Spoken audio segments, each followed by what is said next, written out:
Matt? Yep. I sometimes think that the universe is a machine designed for the perpetual astonishment of astronomers. The Interplanetary Podcast. The exploration of space for the benefit of all mankind. Your hosts here in London, Matthew Russell and Jamie Franklin. Who said that, Matt? I don't know. Put me out my misery. Well, it's Sir Arthur Charles Clarke, isn't it? Ah. 100th birthday, Matthew. It's his 100th birthday.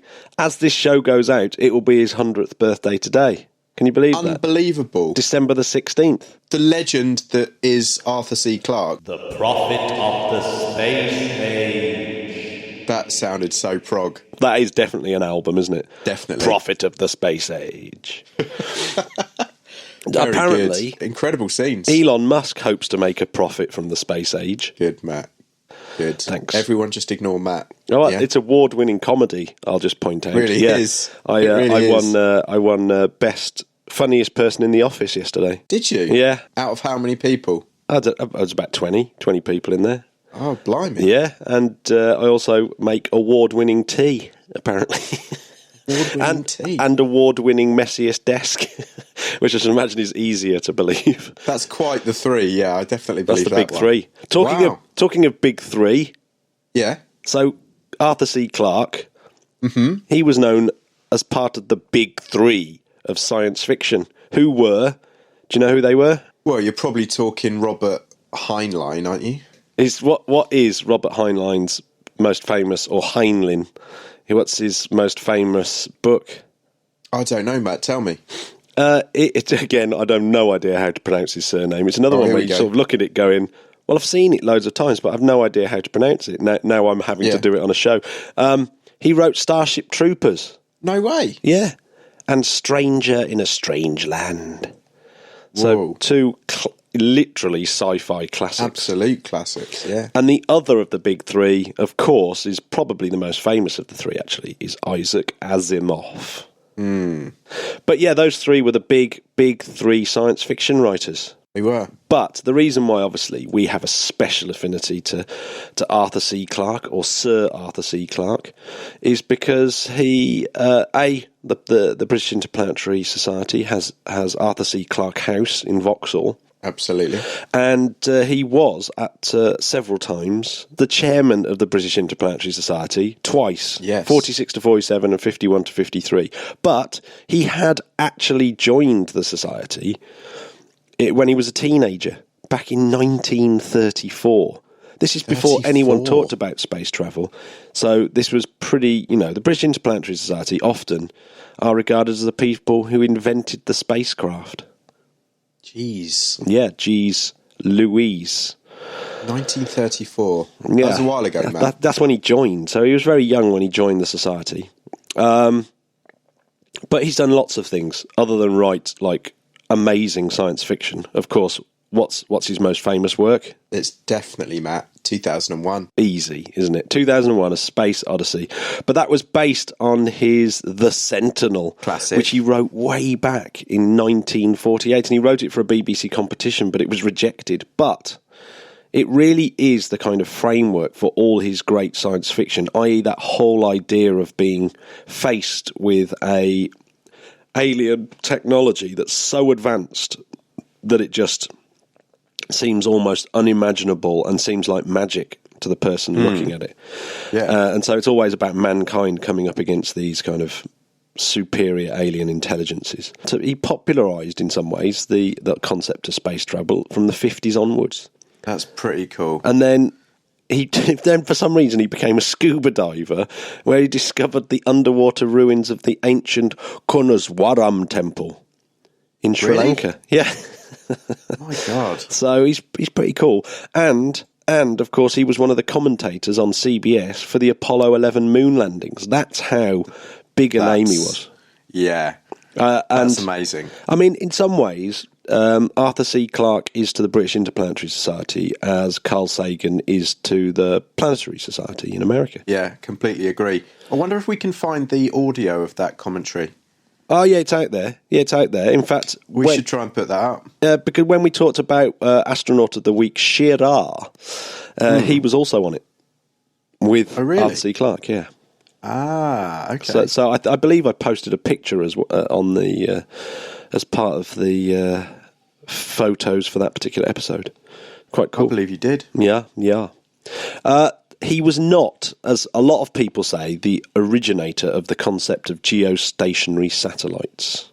Right. But it was kind of his idea that they'd be ideal for sort of telecommunications, which, of course, they are massively involved with today. So he did get a lot of recognition for that. In fact, I believe it was your namesake, the Franklin Institute, that awarded him a special medal in 1945, the Stuart Ballantyne Medal. That is cool nice. That is very cool. And, in fact, that type of orbit is recognised by the International Astronomical Union as the Clarke orbit. It's nothing to do with shoes. Yeah, size 6.5. One of his friends said, in the 1950s, I'd go out drinking with his boyfriend. We met his protégés, Western and Eastern, and their families.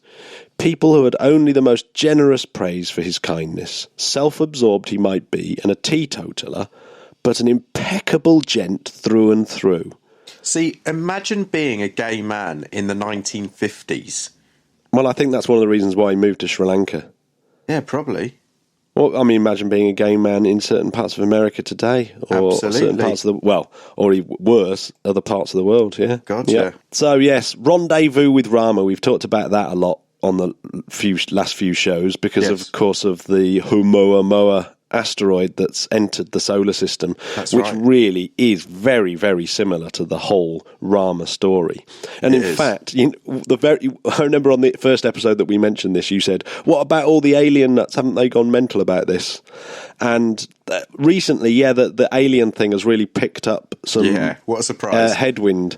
And it's, stories in the Telegraph and everything about, SETI all looking out to see if there's signals coming from the cigar-shaped asteroid. But no, there aren't. It is just a rock flying through. Yes. I mean, what would be the chances of it being an alien spacecraft? It just seems ridiculous. Yeah, pretty slim. It's when I know it's out there in the popular mainstream media is when my friends who don't care about space say, "Oh, you like space? What about this alien thing that's going to hit us soon?" It's like, okay, where's this story? Yeah, it's genius. Tell me where's your sources? Tell me where you got that. It is funny because people in the office have started bringing up the story to me, going, "Oh, have you heard about this this cigar-shaped asteroid thing?" And it's like, well, if you listen to my show, you know I would. Exactly. Yeah, and I start pushing them around and go, for goodness sake. So, it would be amazing if it did turn out to be an alien spacecraft on Arthur C. Clarke's 100th birthday. I'd like that. That would be fitting. Yeah, Morgan Freeman wants to make that a film, and it has been kind of optioned to be made a film. And you can go on YouTube and actually see kind of film trailers for it, but it's just never going to happen. It's really annoying. Yeah. Oh. Yeah. But anyway, Arthur C. Clarke, happy birthday, Arthur C. Clarke. Happy birthday. You absolute legend. Complete Knight of the realm. Legend. I mean, if you think about all of the science fiction writers, directors, producers, I don't think that many of them would say that 2001 wasn't their absolute influence. Oh, no, totally. I mean, he really is. In terms of writing, science fiction writing, he is just one of the most important people ever. And of course, his futurism as well. If you have to check out that clip on YouTube where he, in the 1974 or something, he predicts the internet. And he not only does he predict the internet, he pretty much gets the year bang on when we'll be using it to book our holidays and things like that. It's just incredible. Scary. He's just a great intellectual thinker. Let's just hope the FCC, Matt, lets us continue to do what we're doing for free. Do you know what? I'm glad you brought up net neutrality. I dread going on the internet at the moment because it's that whole debate has collapsed into stupid political just tribalism. Yeah, it and has. What I would love is to actually have the facts, because when you look at it, it's like the whole thing isn't about net neutrality at all. It's about the fact that an FCC made a decision a couple of years ago that they've realised that they can't really sustain. And that's all it's about. It's just that pie guy is just the worst communicator of all time. If he'd actually just... Well, if only he'd laid out the case a bit better, then we would understand it. But I just think it's one of those things that's so complicated that if you were to look at it and have like a proper discussion, you'd get to the bottom of it. But everyone's just decided to just go on a side and then shout their mouths off about it. It's just like, no, this isn't going to get anywhere. Reminds me of something similar. What would that be? Brexit. Yeah, it's very similar to Brexit. No one has the facts. Everyone picks a side and then massively regrets it. Yeah, I just look at it and go, I have no idea about net neutrality and the ins and outs of the legal and political and commercial things, and yet there's all these people like film stars and actors and pop stars. It's like you just don't know. I know you don't know. There's no way you can know. Exactly. Anyway. They've seen another tweet and that's it. Yeah, hey, they've Matt, all joined in. Yes. You want to know what SpaceX has been up to? Do you know, I love this is sick in the mouth moment, isn't it? This is like, oh my God, it's happening. It's so exciting. So SpaceX informs the media that, quote, accreditation is now open for the Falcon Heavy's demonstration mission from Launch Complex 39A at Kennedy Space Center in Florida. The launch is targeted for January 2018. Yes. We're 1 month away. We are 1 month away. You thought I was going to say 2019, didn't you? We're a month away, folks. That'd be pretty. I don't think the press would hang around for a whole year in the. I don't think they would. I think we need to get our accreditation and get over there. Yeah, where are our press passes? Come on. Well, we just need to apply. Job done. Right. This has been a busy week in space, Jamie, because that was like a minor news story. It was. I want to start with Bresnik, Nespoli, and Ryazanskiy of Roscosmos. Nice. All came back down to Earth. They did. It was wonderful footage. Yeah. Oh man, it was brilliant, wasn't it? Because it came back down in the snow. Yeah. Which was beautiful. Proper little Christmas present. It was. So they've spent 139 days in space. They've orbited Earth 2,224 times. They flew through 35,000 sunrises and sunsets. And they've travelled 94 million kilometres. It's ridiculous. Those are some stats, Matt. Thanks. And when they came back, they had to get that. Their braking was from 28.8 1,000 kilometres an hour to a standstill in less than 3 hours. Jeez. That's pretty good, isn't it? That is pretty good. And it's quite stressful. When you see them coming out of the capsule, you think, because it still looks pretty almost barbaric, the capsule coming down and hitting the ground. It just seems so old-fashioned, but it's still the only way back down. What are you going to do? So Nespoli is the hero of this one, because he was on his third space flight, so he's done 313 days in space, almost a whole year. Bresnik's done half a year, and that was his second space flight. And Ryazanskiy also on his second space flight, but he's almost clocked up a year with 306 days. Not bad, eh? Amazing stuff. Good work, gents. And they've done loads of science while up there. Like absolutely loads of science. Bresnik even fixed a little bit of Canadarm2. Oh, yes. On 3 spacewalks that he did. Ryazanskiy conducted a spacewalk as well to get some samples and do a bit of structural maintenance. And he even deployed a few nanosatellites. Show off. Yeah, while he was out there. Just while he was up there. Currently, there's only 3 people on the space station, and that is Alexander Misurkin, Mark Vend, Hai, and Joe Akaba of NASA. But there'll be a 3-person crew going up on Tuesday, December the 19th, and that will be Scott Tingle of NASA, Anton Shkepelerov of Roscosmos, and Norishige Kanai of Japan Aerospace Exploration Agency, JAXA. Scott Tingle is a good name, isn't it? Scott Tingle is a great name. Scott Tingle. Yeah. Wow. So if ever he's walking through and he steps on Anton's foot, Anton can go, I've got a bit of a tingle on my foot. Or tingle on my hand. I wonder if Scott gets annoyed at all the tingle gags. There's got to be a lot of tingle gags, hasn't there? Yeah, there must be. So what else happened this week? Well, let's talk about Blue Origin, shall we? Oh. Yeah? Yeah, my favourite New bit Shepard flight included an instrumented test dummy dubbed Mannequin Skywalker. Yes, Mannequin Skywalker. Yes. I saw Star Wars last night. Oh, don't talk to me about it. I'm going on Sunday. Shut up. I won't say a thing.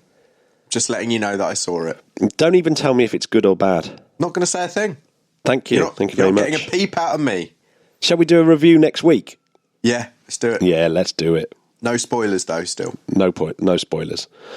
So, yeah, Blue Origin flew their new Shepard up again. 14 months since the last time.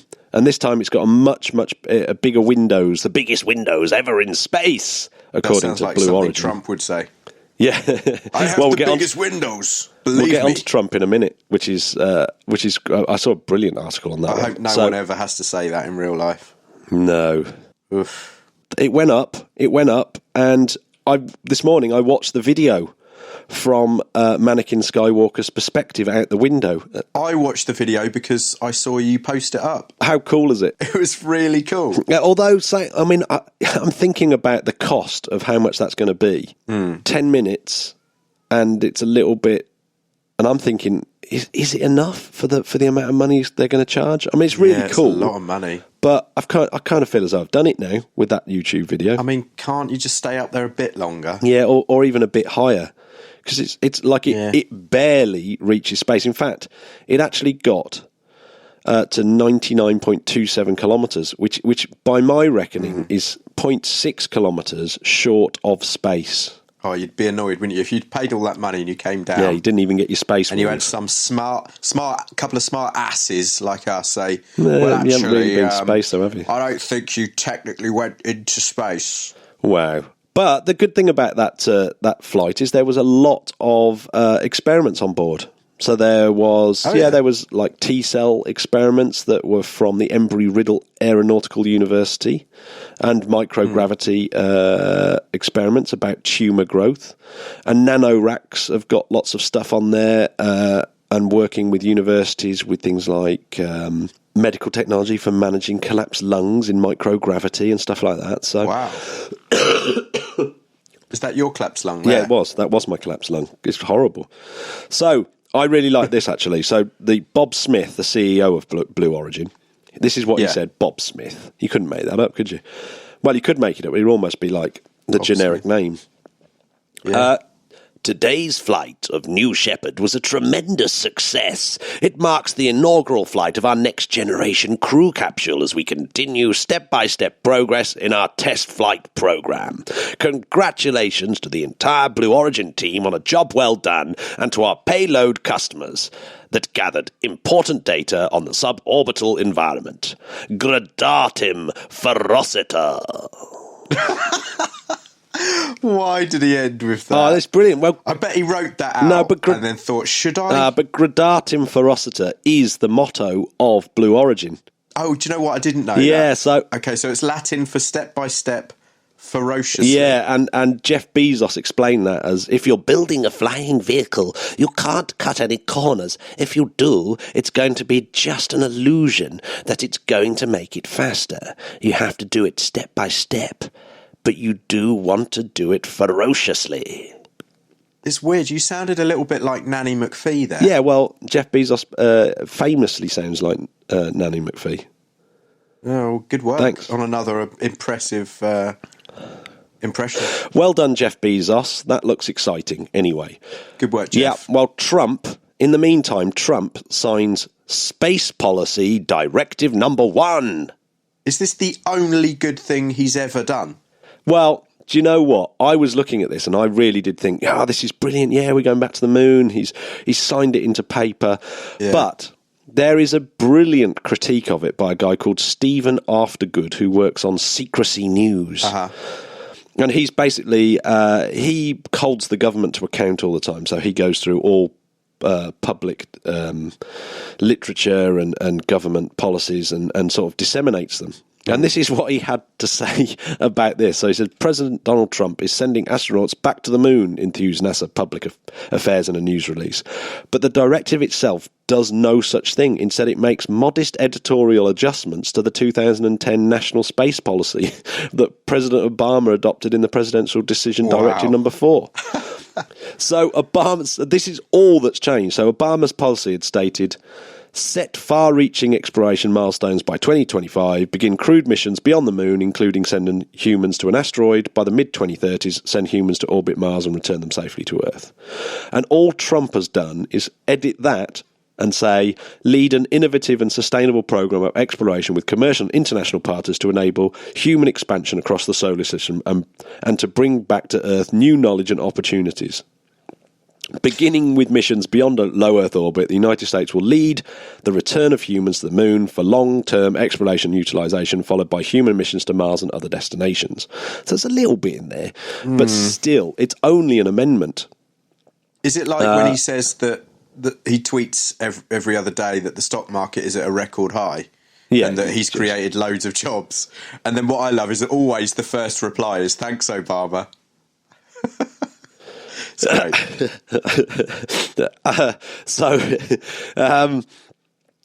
President Trump said at the end of this, he says, this directive will ensure America's space program once again leads and inspires all of humanity.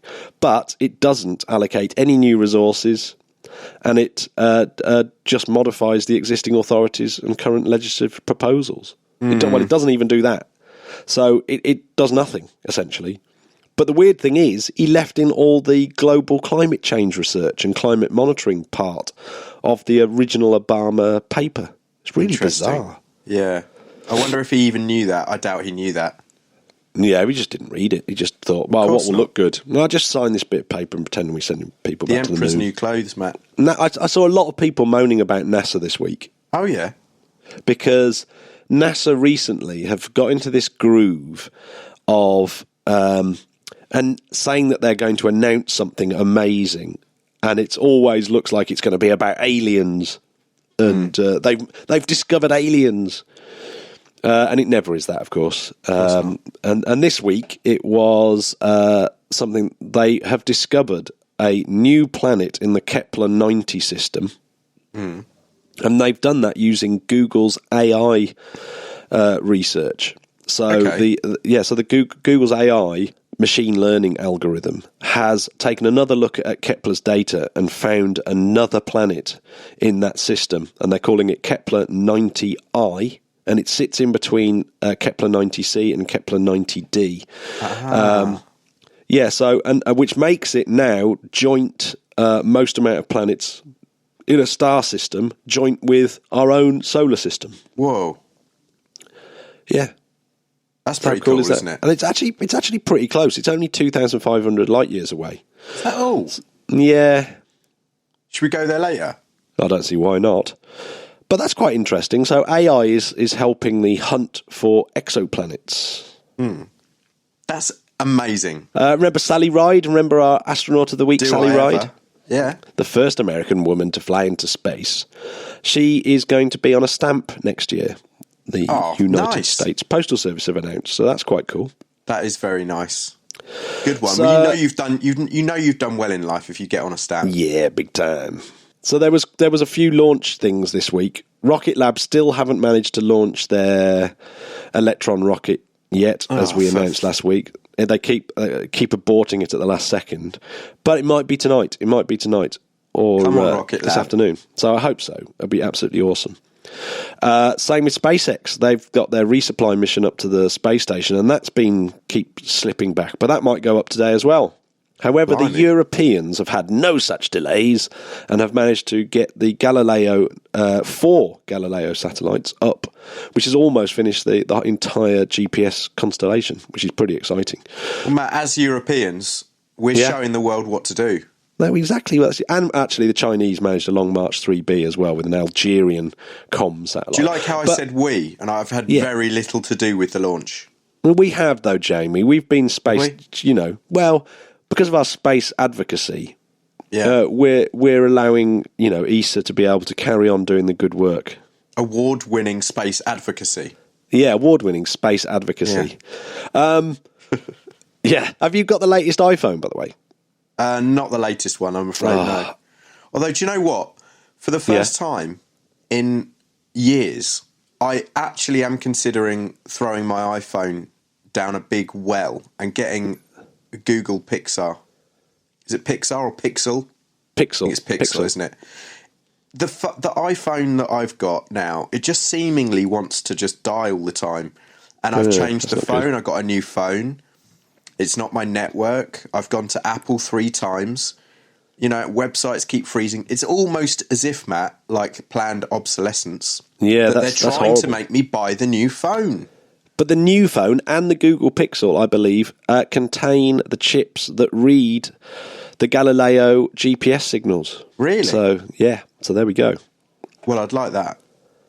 I did read a really, really interesting science article. Go on. And I know that you love this because Juno being doing its really close flybys of Jupiter. Yes.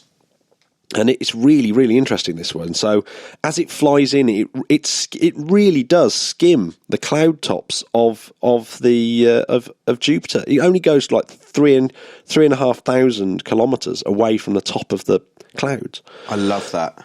So it's literally skipping across. And it's detected hydrogen, oxygen, and sulfur ions moving at relativistic speeds in a new radiation zone just outside the atmosphere. So that's like these crazy centres of atoms with their electrons removed, just whizzing about at near light speed. Jeez. So obviously that's a pretty dangerous radiation. And that new radiation zone is inside Jupiter's previously known radiation belts. And Juno just flies straight through them, so that's how it's picked them up. And Heidi Becker of Juno's Radiation Monitoring Investigation Lead at JPL says, the closer you get to Jupiter, the weirder it gets. We knew the radiation would probably surprise us, but we didn't think we'd find a new radiation zone that close to the planet. We only found it because Juno's unique orbit around Jupiter allows us to get really close. And we literally flew through it. So that's really cool, isn't it?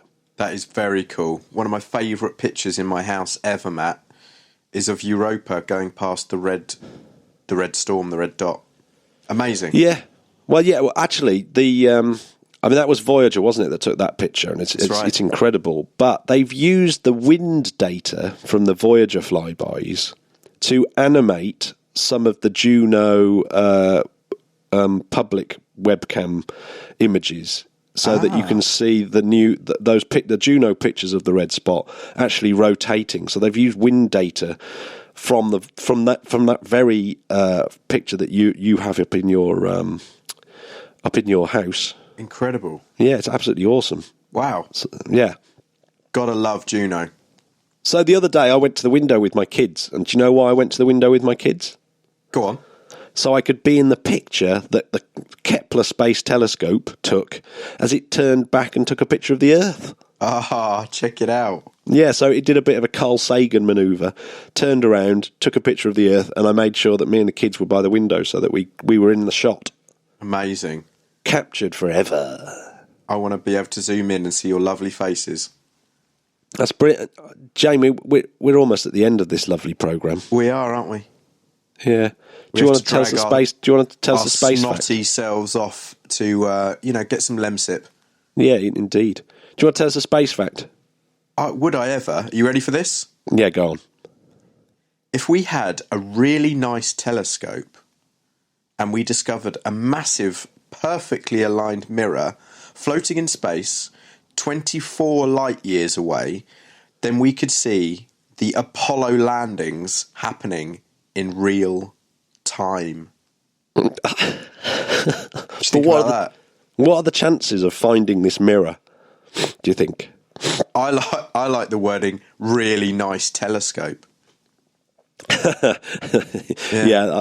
That's a Matt special. That I like that a lot. It made me think a little bit about what we could do is have telescopes that were stationed a long way away from Earth, so that if we saw something interesting, we could get the data from those telescopes later on. So you'd have one to the west that would be looking to the east of Earth.